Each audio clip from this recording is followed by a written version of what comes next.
All right. Good morning. Good morning. Good morning. I'm in my mum's house at the moment.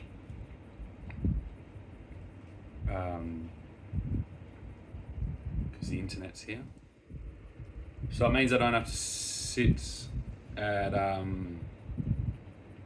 like the top of the stairs, which I love sitting at the top of the stairs, but it was a bit of an inconvenience.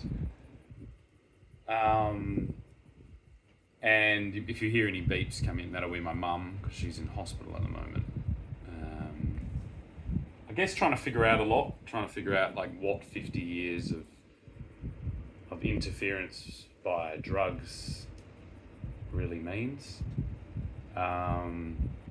Amazingly, no research team has ever, despite her being a pioneer of these illegal drug trials.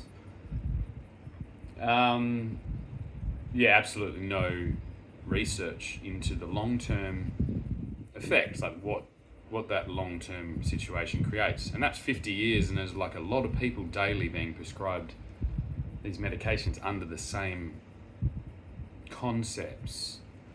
And what I've seen just in my life of 38 years is just a de-evolution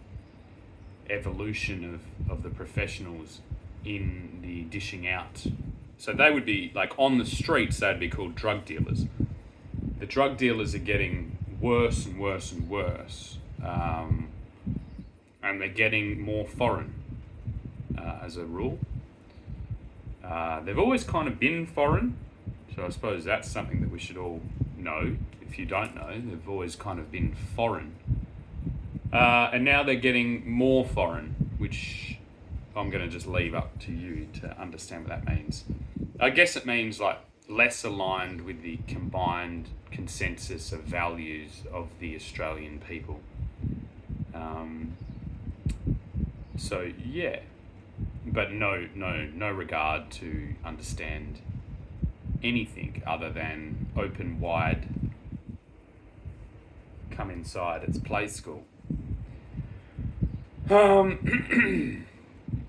that's a little beginning bit today. And then what I'm going to go into is I'm going to explain the core concept of all of this political mess between the left and the right, and the Trump derangement syndrome and what causes it. Basically, it's ignorance. The same as we've had to spend the last 8 years being told that we're ignorant because we won't let a man in a dress come and read books to our children.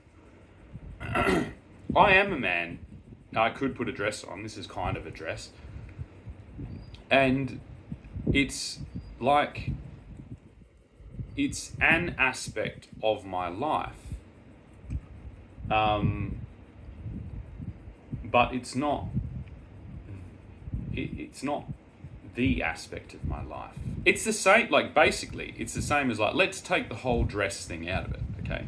Let's take the whole makeup, the whole woman thing out of it. I'm also a rock musician, and I'm not going to go sing Brown Sugar to kids either these days. Like, especially little kids. You know what I mean? It's like always kind of been like, 15, 16 onwards. That's MA 15 plus. We've had this forever. We know the thing. It's like we know that teenagers are going to be curious about the world. And we've always been cool with that. I watched Scream the other day. I watched that when I was like 14. It's pretty fucking horrific. And it's like pretty fucking scary. But, it was only... We weren't showing that to them. And it fits in the same category. You know what I mean? Because the real thing is, it's like, if I dressed up in extremely kind of like well-presented office attire, women's office attire, or something like that, no one would say anything. Like, they're just not going to know. They're really not going to know.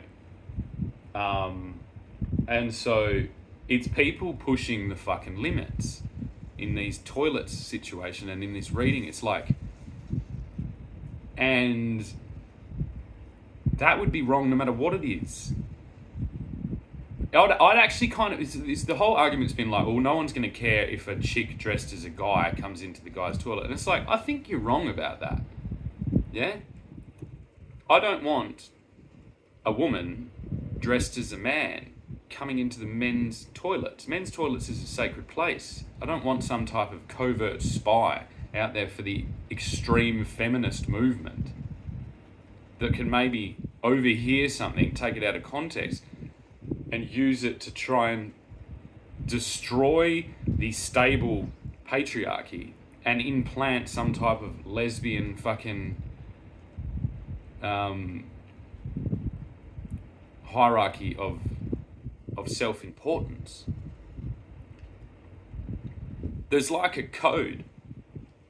If you want to come play in, it's like, you've got to understand the code. Men understand the code, but spies do not. You know what I mean? And it's like the men aren't going in there to spy on women, because women just tell everyone what they're fucking thinking all the time anyway. The real extreme men are going in there to fucking prop up some type of like addiction that they have. And they're at the extreme end of that addiction. They're junkies. Rather, like I wouldn't even consider myself really trans. I'm just not, I'm quite an open person, so I'm like, well, yeah, I'll just give it a go. It's fucking really fun. It's really fun. It's really enjoyable. It's really freeing. It's really like, it fills me with like all this knowledge, because that's always what actors are doing. And then this gets weird where they're like, you're an actor, you're not trans. I'm like, what have I got to do to be fucking trans? I'll do that. I think it's bullshit. Yeah, I have been doing this since I was a kid.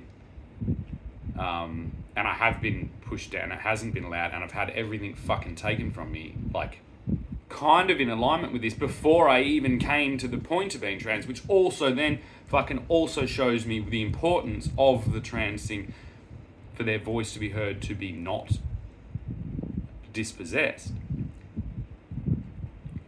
So you see, I'm not like against the trans movement. I'm just against the extreme of it. I'm against the extreme of everything. And I'm 100% in support of people not being fucking discriminated against. Again, another thing that I've participated in, and I'm kind of like shameful of it, especially when I discovered that it lives within me.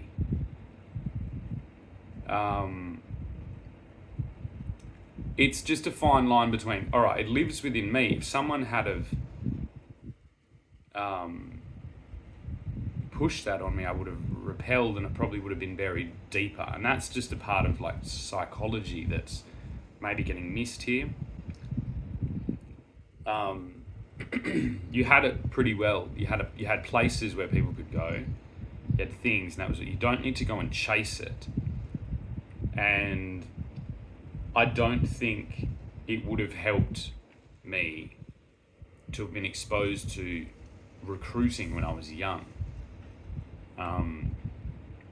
The mindset I was in as a young person served me very well. The masculine archetype that my father like amazingly got through to me, despite being pushed out by an extremely feminist mother, tyrannical, extremist feminist mother. That grounding he gave me was vital in preparing my family and preparing myself to combat threats from the masculine space. So it's just the extreme. Yeah, it's like the problem is like you had to just break it. It's like if you dressed in a nice fucking female thing and went in, no one's going to say anything. And it does get down to a weird thing. It's like, well, yeah, if you don't present well as a woman, you're going to run into trouble. And I'm sorry.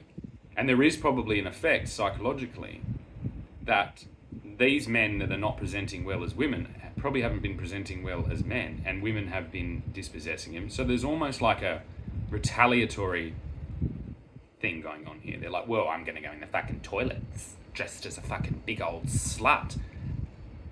And you have to have empathy for that. It's the wrong way to go about it. That's quite often a trait in masculine. They will go about things the wrong way, and that, I would say, is definitely the wrong way. Don't go into toilets. They're probably doing it to piss the women off, not the men, I would say.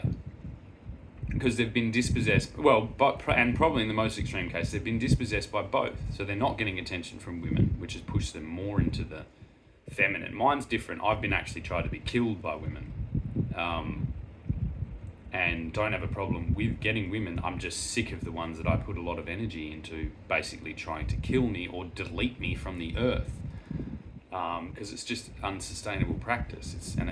It creates this like chaotic loop, and there's no continuity in my life, because I'm like, all right, I've got a girlfriend, and then they fucking vanish me off earth.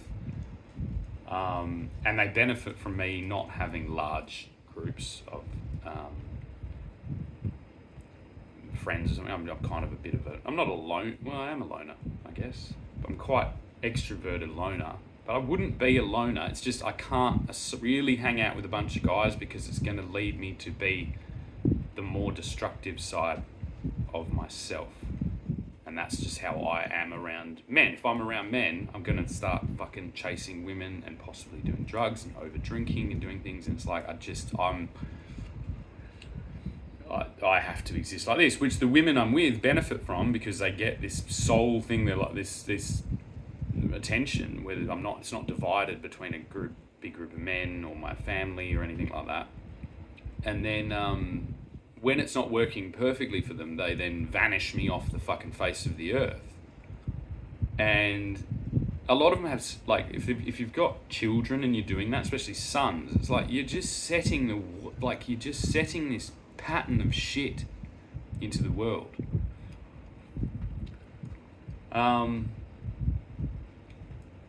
But the core concept I wanted to talk about this morning, I've talked about all these other things, is between this left and right, is what isn't getting understood is like, see all this work here. This is tons of work. It's more work I've ever done, because I'm trying to build something.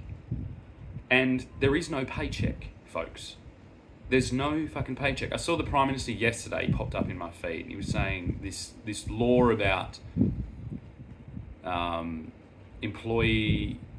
And then it just becomes clear. It's about employers versus employees. And small businesses get fucked by this in both directions. So he's like, oh yeah, if you're at home, your boss can't call you. I agree, right? I agree. But if that's going to be the case, it's like, how are we going to deal with the entrepreneurs, with people building things? Especially if you can see in my case that this has led to, like, my imprisonment, my children being removed from me and kept from me by this employer mindset, and by this entitled employer mindset, which will inevitably end up with utter fascism or utter communism. There's no way that it won't, because we have an amazing amount of things to be done, and most of them have never been done before. A lot of things need to be connected, and they haven't been connected before. So individuals need to voluntarily do those things, connect those specialities or those industries or those people or those concepts across the world, so that we can be in a better world. And this is where I get down to things like, basically the closest you can do to what I'm doing is PR and marketing. And so we need if the government is going to use PR and marketing to kind of push their ideologies onto the citizens, and that falls into our same kind of taxable system. And the government doesn't have the same thing for efficiency, because it's not their money when it comes down to it. They've come in, it's not their money. They spend it without regard, and they spend it without any concept of efficiency. And definitely, as the Prime Minister's saying, you know, he believes in his own rhetoric, that he can't be hounded after hours. It's like, when you finish work, you finish work. Well, guess what, Mr. PM? I don't finish work when I finish work. I never finish work, because I'm working on something for myself that just parallel will help everyone else. And almost nothing in the world that we enjoy now was ever built by somebody on a wage. I mean, literally, the phone I have was built by somebody on a slave wage, I suppose. You know what I mean? But innovations rarely come from employees, because it's the wrong space to do it. So where is the protection for innovators? I know they're there somewhere. They're hidden very deep down, because you don't want people using them. You don't want people accessing them. I know there's R&D grants and all this shit that exists for the government. But I'm not really concerned about that. I'm concerned about the PR and marketing rate of post per minute of video comparative to the federal government. That's the gold standard here. And so I want to know what type of tax credits I'm sitting on, so I can make better decisions about my business going forward. Because as a single sole entrepreneur and business person, I have had to map out this entire digital landscape in hostile conditions. And I've had to do copious amounts of work to try and explain my concepts and to try and push it into the global conversation of the world. And I want to know what type of tax credit I'm sitting on, because, I mean, basically anything to do with tourism, things like that of the Australian federal government or the state government, that's falling into the exact same thing. The fact that I'm an Australian identity, Australian business person that has a bit of an eccentric charm, only benefits Australia. The fact that I'm trying to fix deep social symptoms that had been created by this employer mindset, pushed down by the Labor Party, is only going to benefit the Australian people. And that's not even my argument anyway, but the fact that it is makes my argument a whole lot more viable and a whole lot harder to disregard. But it would apply even if I wasn't in that, because I'm just an Australian businessman and I should be entitled to the same rate of tax deduction that my federal or my state government is applying to its own content, for its own purposes, for its own ideological promotion, especially if it's on the opposite political side to what I am in. And this is basic tax law, this is basic business law. And so what the Labor Party is pushing is kind of a utopian employee socialist ideal. And in order to get there, it's dispossessing and attacking and ignoring the most advantageous, courageous, innovative, adaptive citizens that just don't work in that 9 to 5 mindset. Yeah, it's a completely different way to live. And it is, we can no longer have a leadership, whether nationally or state-based, that is only concerned with employees in a world where we are faced with countless problems coming from that employment. So it's like the symptom that the Prime Minister is addressing of this over thing into people's private lives, employers expecting this, that's kind of what the government is doing to its citizens. And the fact that it exists shows that the landscape needs to change. And that's a lot of what Scale Matters is about. It's about one-to-one scale. If we say we just imagine a world where we go, right, email is now banned.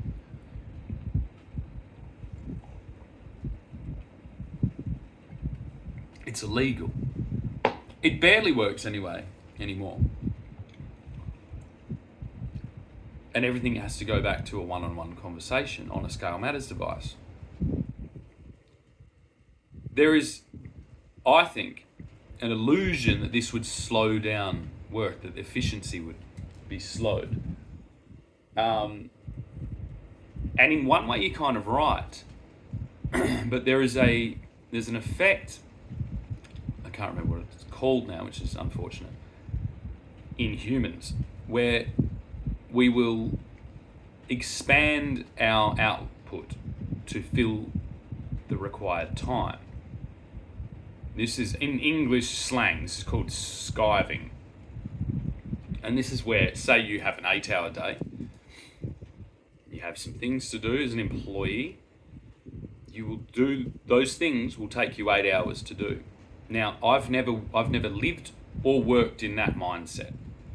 Anytime I've been in that mindset, I've been extremely uncomfortable, and I've tried to leave and go to a place where I can optimize my output, unconnected from the packaged amount of time, because I'm a business person, and so this email system is just enhancing this. And so a lot of times what you'll get people that cram, they'll sit and watch fucking cat videos, and then they'll cram their emails, make sure that they're cramming their emails in a very visible way. Oh my God, I've just got so many emails this morning. Look at me go, I'm the Prime Minister. Oh my God, don't phone me, Governor General, outside of hours. I'm the Prime Minister. I'm not chained to the place, you know? You are. That's your job. You're the Prime Minister. It's not a normal job. You are fucking chained to the place. If you don't want to be, then go and chain yourself to a fucking Rio Tinto mine or something. Yeah? It's the worst, like the Prime Minister's coming out and saying that, it's like, you're the only person that can't say that in the country who's an employee. Australia deserves better than a part-time Prime Minister with a part-time mindset. Yeah, and it won't go anywhere with that.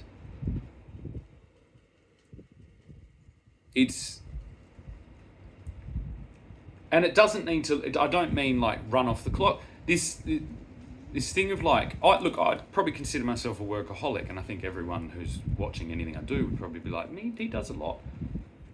But I'm not getting looked at as a workaholic because there's no Mercedes anymore. Well, there's no Porsche, there's no Lamborghini, there's no big fucking gold chain or Rolex on my thing. So I'm not a workaholic. I'm a time-wasting fucking lunatic on the internet. And this, coming from the employees around me, not employed by me, employed by our system, is self-preservative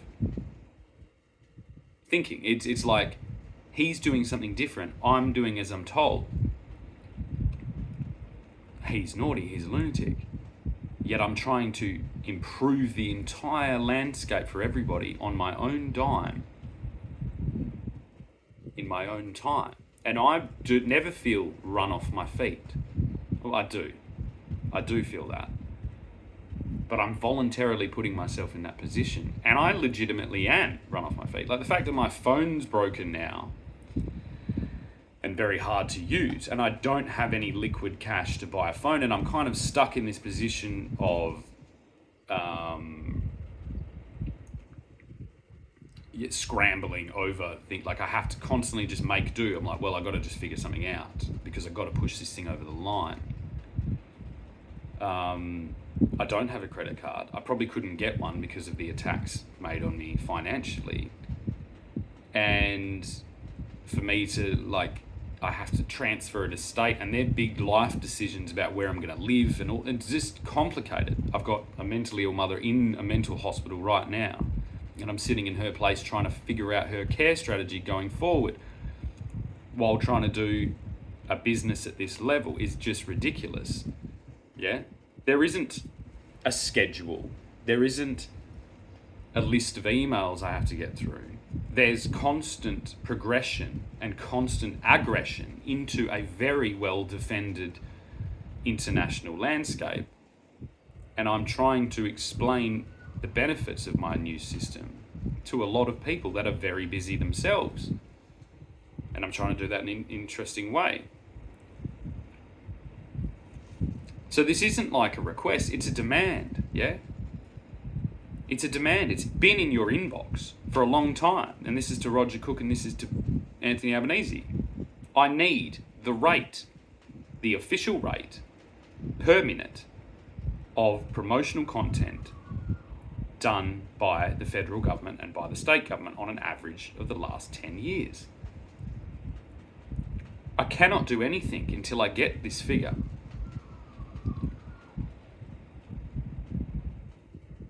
I don't actually think it's the best way to do it. I wouldn't consider that as a long-term approach. This is a once-off approach for me to get my tax credits that I'm due applied. And then we'll see from that one outrageous figure that we obviously need a different strategy. And this is the same as like what my children's mother doesn't understand is that I don't live in an employee world. I don't live in a salary world. I never will. If all of this fell down in a heap tomorrow, and I was forced, I would more than likely liquidate my father's estate, pay off my debts, whatever they are, purchase a piece of land, and then add value to that piece of land in the form of trees, in the form of businesses, and I would do some little odd jobs just to keep myself fed and the bills paid, which isn't much. It would take me a day to cover that. And then all my work would go into improvements on the property. This cannot be extracted from to provide monetary gain, but it does provide my children with a positive future. And so if the Labor Party's idea is to set the entire citizenry against each other and set every mother out there against their children's father to extract and prevent them from securing a stable new environment, then what are you creating? This is far worse than any geographical war that we've ever experienced. You start a war between the sexes, with the fervour of the PR you're spending on scaring them against men. And let's see how much money is gone there. I just want to know, how much money has the federal or state government spent to the media companies, to the legacy media companies, to promote this fear of knives in the Australian people. Fear of knives. Most people use a knife that could kill someone every day in their kitchen. Every fucking day. And it's like, let's talk about bricks. You can kill someone with a brick. Yeah, you can kill someone with poison. You can you can abuse someone with all these tools. This fear, this irrational fear of knives, it's not just a random event. It's been paid for by our governments that are supposed to not do that. Fear. The first vow that every state premier, and I'm guessing prime minister in the country takes is I will not use fear or favour. And you're just in breach of that everywhere. You're spending millions and millions of dollars to terrorise Australian women against Australian men. It is the last straw of a dying political class. And like Hitler, you know what I mean? He ramped up his thing. It's like that's what you are. And I'm not calling you Hitler. You're a new type of fucking lunatic. All of you. That's where you're spending our money. Not a cent to the person saying, hey, I'm trying to help. I'm trying to send a thing to Bill Gates so we can build hedge planting robots so we can plant hedges all around those gigantic properties in the wheat belt to try and capture moisture and bring in flora and fauna and diversity and biodiversity and erosion control and stability and beauty and all the above, and automation, so that it's not, so that we don't require these employees to do this job that almost no one in this day and age would do. No one's going to sit out and care for thousands and thousands of kilometres worth of hedge in 40 plus degree heat. Yeah, but we can pioneer the concept of robotic landscape control, broad acre landscape control, and the hedge is the best place to start. The hedge and the roadsides, and create belts of. And this is like, why am I having to do this? Someone who Bill Gates was on my enemy list for the last 3 years, and I'm like, righto, I'll bury the hatchet. This man is obviously capable. He's made the wrong bet, but it shouldn't have ever been a casino to begin with. So that's what I'd like to talk to him about, but I can't blame him for making a wrong bet. Everyone's making bets, and he didn't make as wrong a bet as like, I'm going to fucking terrorise every Australian woman into being afraid of every Australian man. He's not at that level. You know what I mean? So I have to bury the hatchet with someone who I've been almost, extremely aggressive towards and extremely disappointed in. Realised he was just gambling. You know what I mean? Gambling's a scourge. I've seen it. It's the same as the granny sitting there putting money in the pokie machine. Bill Gates he just gambled. He got swept up in the fervour and he listened to the wrong people, made too big a bets, and he moved too many people. And that's a responsibility he now is aware of. And so he's probably not going to make the same mistake again. And this is why I've reached out and tried to connect these dots. And I think it's brilliant that people do. But Bill Gates doesn't work as an employee. You know what I mean? If you ask Bill Gates, hey Bill, how did you become so wealthy and build Microsoft and Windows and like provide us with all these amazing tools and resources throughout the years? Did you have an employee mindset where you would, you clocked on and off, or did you constantly? Was this a constant, unrelenting focus in your life? And I know it's going to be the latter. It's the same applies to everyone, every innovator, every visionary, every pioneer, every person, the pioneers of the land itself. We wouldn't have got that land cleared and done all that damage if those pioneers if they had an employee mindset, which in a weird case would have been a positive. But they didn't. They were pioneering. They did whatever they did. They had the fervour of life and death. And the ignorance, unfortunately, to not realise the damage they were doing. But you're not in that situation. I'm telling you, lots of people are telling you, that this is creating chaos. This is creating division and fear. And it needs to end. Yeah, we can't have a bunch of employees, like shire workers leaning on fucking shovels, road workers leaning on shovels in our houses of parliament in conditions such as this. Global conditions of threat, of terrorism, of infiltration, of espionage at this level. We need to increase our communication levels to a high fidelity, to a fidelity so high that these type of infiltrations are almost impossible. And that's what Scale Matters is. And that's what this is. Me addressing my state premier and the Prime Minister in this way, day in, day out. Yeah, the resources required to fake this would be so ridiculous that it would be it'd be impossible, except for the very wealthy, and it's not really moving things that much to make all that sense. It's this low-hanging fruit that email and these automated systems open the door to. And if you want employees, and you want them to have an employee mindset, you want them to have enough resources to provide for their lives, and to, more importantly, to pay you tax, yeah, then we need employees and not automation.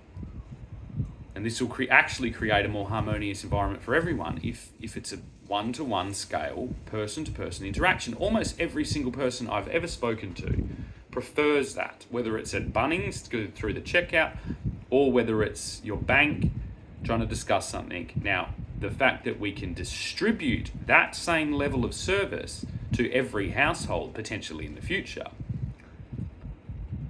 that is the game changer. Yeah?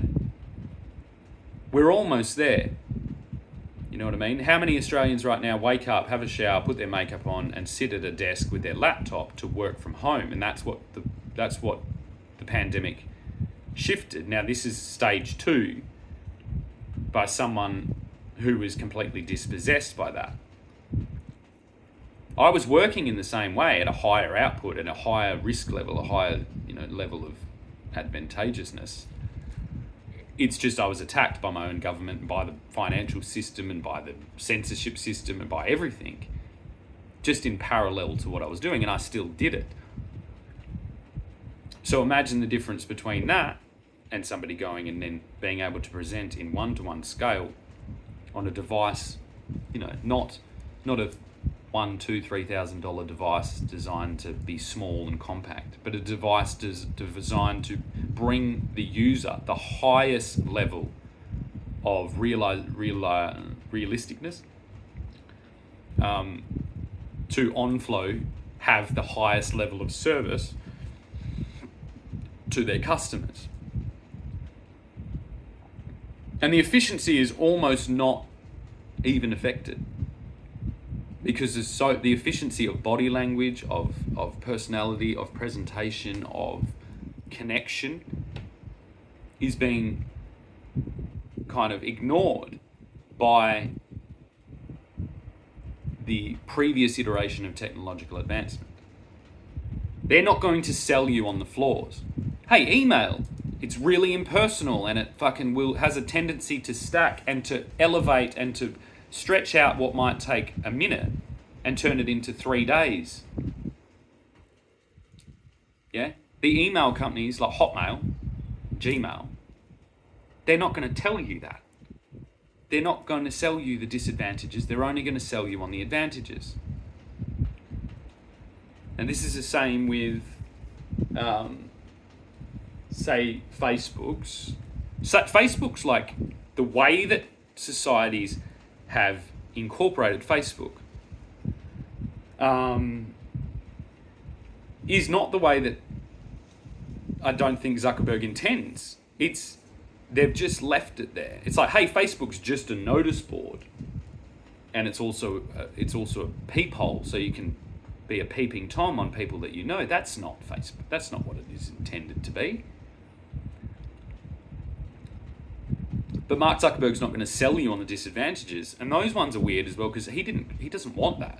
He's not very good at shifting his user base to new patterns of usage. So he's built, like, if you think, and this is ready, think of a canvas. A canvas is, or a piece of paper, whichever you like, or a blank page on Microsoft Word, right? Blank slate. Everybody starts from the same slate. They all have the same set of tools there. Some of them become J.K. Rowling and write Harry Potter, and some of them write all work and no play makes Jack a dull boy non-stop, while they're sitting there avoiding the 7 emails that they have in their desk. That's the Microsoft Word example. Some people, on their piece of paper write the Declaration of Independence, and some people draw pictures of cats. And on the canvas, some people take that canvas and print something on it with a printer that they didn't do and hang it up on their wall, or perhaps sell it at Bunnings so that other people can sell it on a wall. And some people paint the Mona Lisa. It's the same starting point. And that's the effect that it's like, it's difficult for Zuckerberg. So I don't work for Meta. I'm an advisor for Meta, but I don't work for Meta. But Meta's not really going to want to come out and criticize the majority of its user base and say, hey, you're all shit and you're using our tools in a fucking Neanderthal way, which is leading to all these social things that then you're then complaining about. No CEO on earth's ever going to do that, but I can do that. And I can inspire people to use it better. And at the end of the day, all that my Scale Matters device will provide is, again, it's another blank slate. It's a blank slate as we all are, as we all wake up, as we all meet in the street, as we all meet anywhere. It's that blank slate. So it's the bottom of the, or the top, whichever way you want to look at it. It's the most intrinsic, baseline, most human version, and should be immediately elevated to the gold standard of communication globally, because it is already person-to-person contact, gold standard. If I had the resources and if it made sense to put my hand in Donald Trump's hand, to put my hand in Zuckerberg's hand, to put my hand in the Prime Minister's hand, whatever it is, and shake hands and look across the room or across at the other individual and make my point, if that had have been efficient, and if time wasn't an issue, if we weren't on this sliding scale down to hell, then that would have been the approach I would have used. If I was born with a trust fund and I was a millionaire or billionaire, that's how I would have done it. That's what Trump has done. So what I'm doing is distributing Trump's ability. And this is what's used against him. Oh, he was born with money. He had this. He had all the fucking things in the world.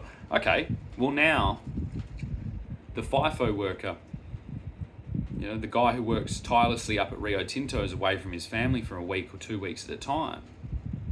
He has the same capacity to balance between his work and his perhaps business, or more importantly, his family. So he can be a father, or as close to an in-person father as ever before. So say his son or his daughter can see him in his full size, in his full glory, with the full level of his presentation, so that he can glean from that and learn from that and be able to do the same. The scaled down tools like Instagram and things like that are wonderful as well. They bring a level of plus. There's a plus level. You can add to it. I've done this myself. I put filters on, pushed to the limit of it. I've literally had angel wings and horns. I've been in flames to try and metaphorically kind of display the internal anguish that I'm feeling. This has been used for thousands of years by artists across the world. And it works in the scaled down environment. And once the one-to-one scale device is fully operational, is out there, it will make sense then. You know what I mean? We've been watching Chris Hemsworth dress up and pretend to be Thor for how many years now? 10 years? Yeah, we love it. We all love it. We understand it. Everyone has that capacity. Do you know what I mean? I've had to do a mixture and it's been used against me.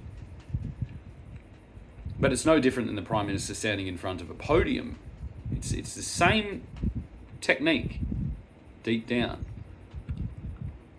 I just pushed it to the absurd to show the inevitable absurdity that we're going to get in an unrestricted digital environment that is, I assume, not being perceived as human by most humans because it is too small and it is in our hand. There is a level of control we have over what we're viewing, and that flows on to in individuals to think that they have a control over the individuals themselves, and it's just not true. And it's leading to atrocious things like myself experienced being sent to prison for it being used to push my family away from me. And these things, these are not just small, these are the largest symptoms we would see in a complete breakdown of civilization that is being ushered in by the Labor Party. And I just am not going to take it anymore. And you'll see, based on my output of work very shortly, once we compile an actual visual representation of the amount of messages, the amount of videos, the amount of at things, the amount of connections, the amount of research, which in combination between Meta and Google is going to blow your minds. And if I had have done this in an employer mindset, nothing would have got done. Yeah. I'll end this on, I'm going to explain the business, the organizational structure that led to the inevitable separation of myself and my children's mother. I was the founder of my business, Glass Shop. I was the owner operator. I was the CEO of Glass Shop. And my organizational chart was that. I was the entrepreneur in charge of vision, of direction, of structure. Now, at some point, my partner, my children's mother, who wasn't working, I asked her if she would like to assist in doing some administrative work. And she was happy with this, and she thrived. She actually did amazingly well. If you go and dig up her review that I left for her on her request, for her, not her current job, but her previous job, you'll see that I gave her a glorious review because she was a glorious addition to Glass Shop and a glorious mother and all the other things that she was.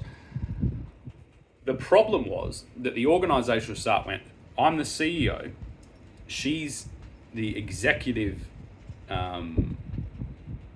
manager, right? So the CEO overseeing the executive manager. And then I fell into a lot of under roles because I was doing majority of research and development work, but we needed to actually do work to keep the payroll going, to keep money coming in, to keep cash flow up, to keep it alive. If we don't have cash flow, we're just in research and we would have been poor. And we wouldn't have learned all the important lessons that we learned from having a cash flow positive business. Now, the problem was here that I went from CEO, downgraded myself down to here as employee, and I did a really good job at that. I did such a good job that she forgot I was up here. That's all that happened.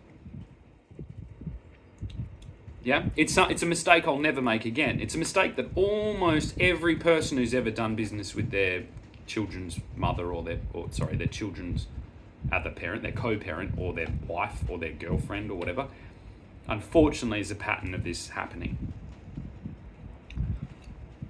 Just a mistake. Yeah? And probably in the Prime Minister's defence, it does come into that kind of, there was no time off because we were in that together. Now, ownership, we owned it together. So we both owned it together. That's above even the CEO. We both own it together in trust for our children. I was the CEO. She was the executive administrator. I was the employee. And so I suffered the same way from this employee mindset when I was down here. I did want to just clock off. I wanted to clock off being an employee. You know what I mean? So that I could work on being the CEO and the entrepreneur. This was too abstract and could not be understood. Which isn't, it's my fault in the end if I'm the CEO and I couldn't get that message through. But that's what happened. Now, where it gets really crazy is I took over all operation of that and expanded the operation and expanded the business and actually, aggressively moved into new territory. I was doing quite well. So then my ex-executive administrator, under potentially illegal priming by PayPal, decided to sabotage the entire operation and then attack me personally using false claims to our legal system. That gets into some radically dangerous territory. Now, this is a small family business. Yes, I was pushing into some pretty, extreme spaces, but at the base of it, I myself was drawing less than minimum wage. Yeah. And it was a small Australian business. Now, does this precedent? What type of danger does this expose every single Australian business, every single enterprise, if they're executive administration, if they're a woman, can use this exact model? Now, if we get down to the fact that when my children's mother and I separated, she was not an Australian citizen, then we get to a precedent that is one of the largest national security threats I have ever seen. This is what activated me to start reporting to MI5. At this stage, because our Prime Minister, Anthony Albanese, was seemingly in opposition to the best interests of the Australian people, I went higher. I went above him on the hierarchy and went straight to military intelligence in the UK. I went straight to the King. Now we get down further that my children's mother's family were active in the Irish Republican Army on Irish soil and actually left Ireland because of that. Then we get to some very dangerous territory. Very. The most dangerous precedent ever set. The fact that she has been allowed to use avoidance to continue this on, protected by the police, by the judicial system, by the Premier, by PayPal, by everybody, to use avoidance in order to push me out of the state to be able to continue business or continue anything, is ridiculous.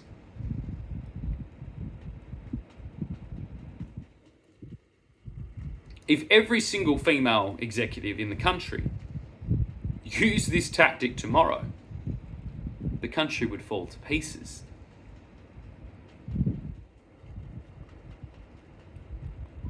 And there are no checks. You are put in the system and it is automated beyond belief. No one in there, no individuals in there will flag an anomalous situation, in my experience, and the evidence I have will back that up.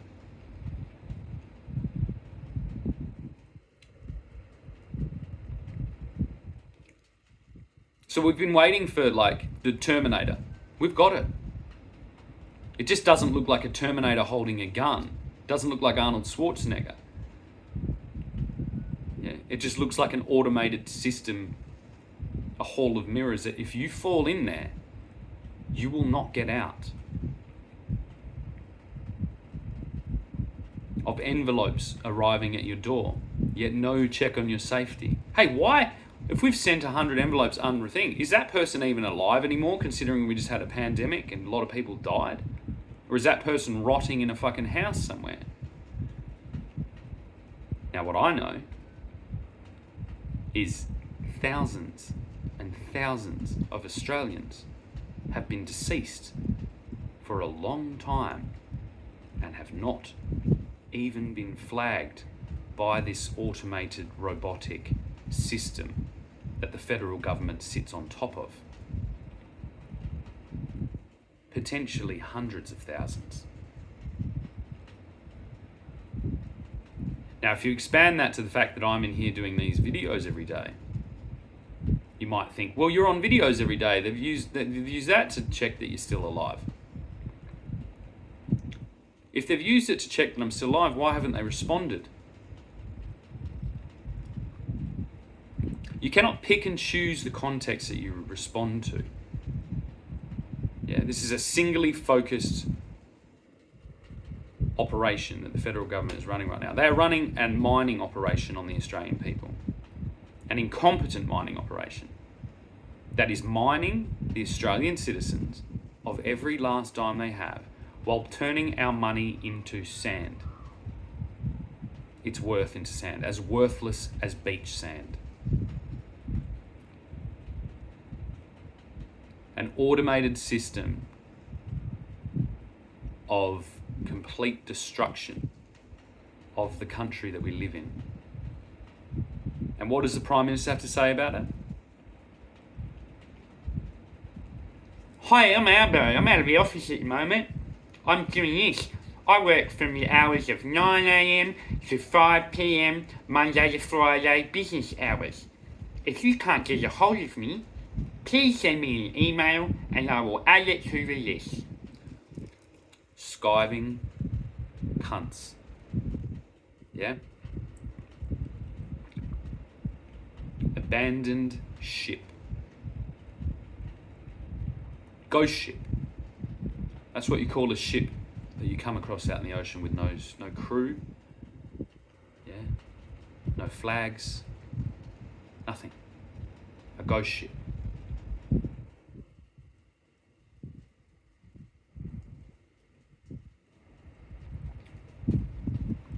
Automated ghost ship. This is a thing you've seen in movies a lot. This message going out. You know, there's been a catastrophe, there's been an absolute thing, but there's this message going out. This automated message. Our whole country's running like that right now.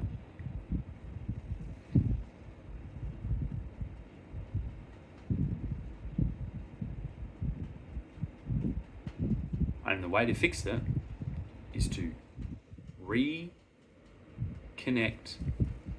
individuals at the highest fidelity possible, which would be in person, but then to distribute that digitally at the highest level. And the rollout, say we look at Tesla's rollout, brilliant. Elon Musk, the way he did that, brilliant. Low quantity, high price point, high innovation, high sex appeal, high everything. A sports car. You make a sports car that fucks every other sports car. You do it, you sell it to the people that have money, that want to do that, and you use those resources to, continuously build the iterative products down the line till you reach scale and distribution that allows you to do what you actually want, is to provide an electric car for everyone. And he's done that. Yeah. He's done that. This is the same. This is exactly the same. Except better. 1,000,000 times better. Yeah. It's in alignment with everything. It doesn't dispossess the phone. It makes the phone be able to reach new heights. It doesn't dispossess email. It adds a new dimension to email and a new kind of level that will actually optimize email down. It provides a space free from spam and from advertisement.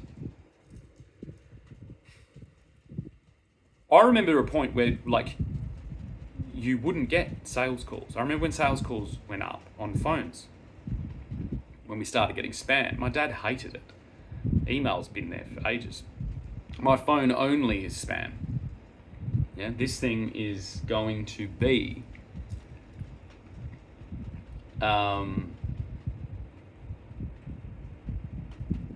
just ridiculous. So you can have the conversation you have. You don't need to hop on a business flight. Yeah, you don't need to do these other things. And actually, the funniest thing is, because you might be like, well, what about the businesses? What about restaurants and things that provide business meeting spaces and cafes and clubhouses, all the clubs and flights and all these things? You're just scaling down the economy. We're going to just become this fucking thing. It's like, no, I think it'll reinvigorate people's intercommunicative skills person to person, and it will actually improve all those environments. Because I think a lot of generations have been so conditioned by this dissociative online world, down to the scaled down thing of email, that they think they're this social person. I'm on email all day. Look at me. Look how social I am. And then they're fucking frightened beyond belief about going out. I think it'll reinvigorate everything. But if you want to know the main reason why I'm doing this,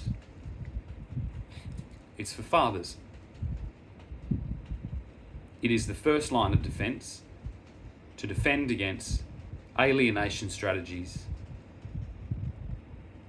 undertaken by millions of women across the country, propped up by our legal professionals in self-serving. Their intent isn't to ruin families. Their intent is to make money. Yeah? And they're putting their self-interest of making money above Australian families and above Australian fathers. And it's not a good idea. It's not a good idea to have a bunch of Australian fathers looking at you and you've assisted somebody to steal their children. So this will be the first line of defence against that type of behaviour that is yet to be proven, because they won't let it go in because it makes too much money. So we've just designed a new system. You want to try and alienate your father away from the children's father away from them, yeah? Then for an affordable price, they buy this device and they're there in your fucking house whether you fucking like it or not. Because more than likely, you've been in their house in the same condition, being provided for. Now, not always. Yeah, the Australian women who have been completely let down from the beginning by their partners, you were always immune from anything I'm saying. But the Australian women out there who have lived under the care of a man and then left for a new man and then are using the law, yeah, to perpetuate some type of retaliatory attack on their children's parent, that will just not work anymore.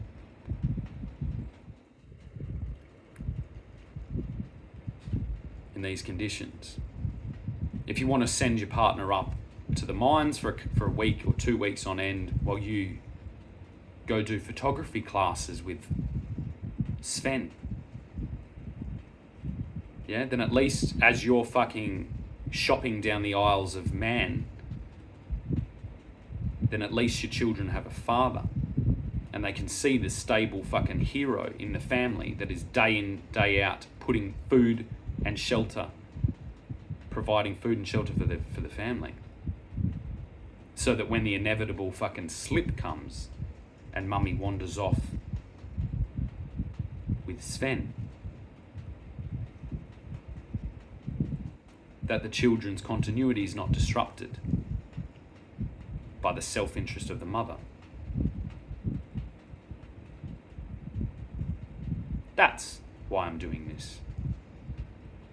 Because 2 generations of my family now, the Wise family, has been affected by this self-interested female attempted alienation. And there is no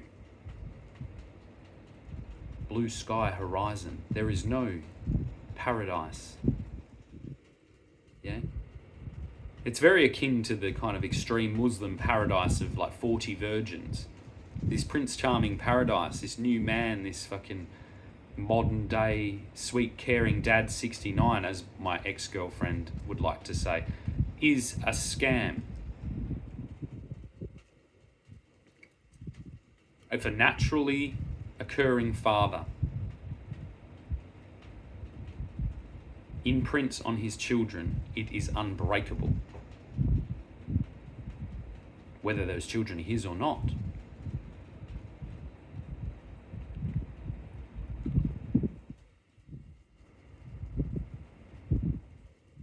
And no, the environment gets exponentially worse as each iterative Prince Charming comes in, tears down the structure of the last, and implants his own selfish bullshit into the family structure.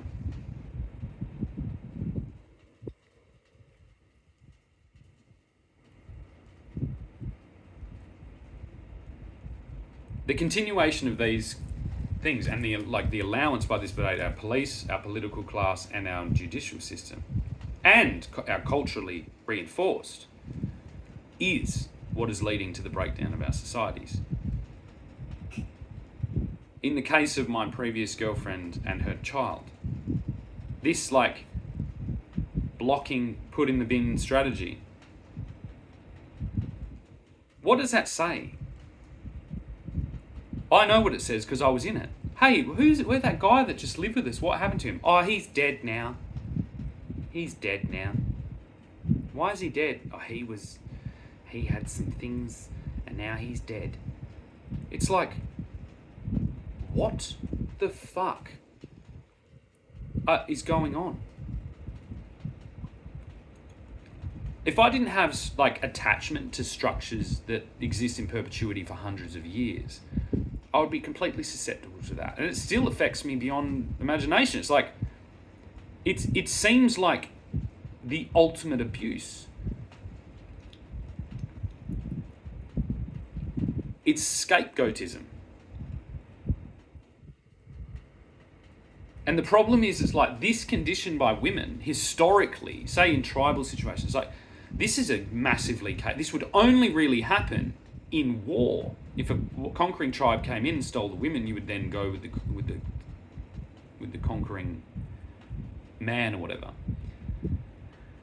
But it's like happening on individual basis because everything's been individualized. It's the century of the self. If you look at that, as a brilliant documentary on YouTube, Century of the Self. And it's been majoritively pushed on women. This is a soap opera thing. It's like a lot of products are sold to women. Women in family, they're the largest purchasers of the largest diversity of products and services there is. So they're not the breadwinners, they're the bread spenders. No one cares who makes the money, just who spends it. And so whatever concept needs to be pushed into that vacuum, into that void of potential profit will be pushed, including replacement dads. But dads don't grow on trees. Dads aren't just a man with a fucking shirt on that says, I'm a dad. A father is a naturally occurring phenomenon in humanity. I left my children's mother when my oldest son, I think it was 15 or 13 or 14, I can't remember, old, teenager. Far older than I was. I was 2.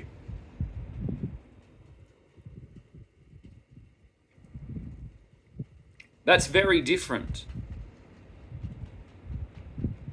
And what we have is a glut of, so if all women are leaving men, which is all I see if I open up these dating apps, I see a bunch of very young women with very young children looking for men. Which I can only assume means that in the majority of cases, the woman has left the man and is looking for another one, which leads to a glut of men that may have children, but they've been left, so they've never been allowed to be a father. So we're perpetuating childless fathers, like trying to be fathers of someone else's kids. It's fucking never gonna work. My case is like on the extreme end. It's like if I had gone any further, I just would have been a father the whole time. I'm definitely not on the extreme end of early divorce. I'm closer to the other side of it. And considering I got together with their mother when I was a teenager, that statistically, that's almost unheard of. I am a father. I'm a naturally occurring father. I have put more time, and all of this is as that. If I wasn't a father, if I wasn't operating as a father, I wouldn't be doing this. I'd probably be doing fucking sit-ups on a beach and rubbing fucking coconut oil into my fucking skin and working as a bartender. I wouldn't be working upwards of 14 hours a day to reconnect humanity so that my children have a stable, beautiful future to go into. I wouldn't care. In the words of my sister, well, I don't really have kids, so I don't really care about the future. Quote, end quote.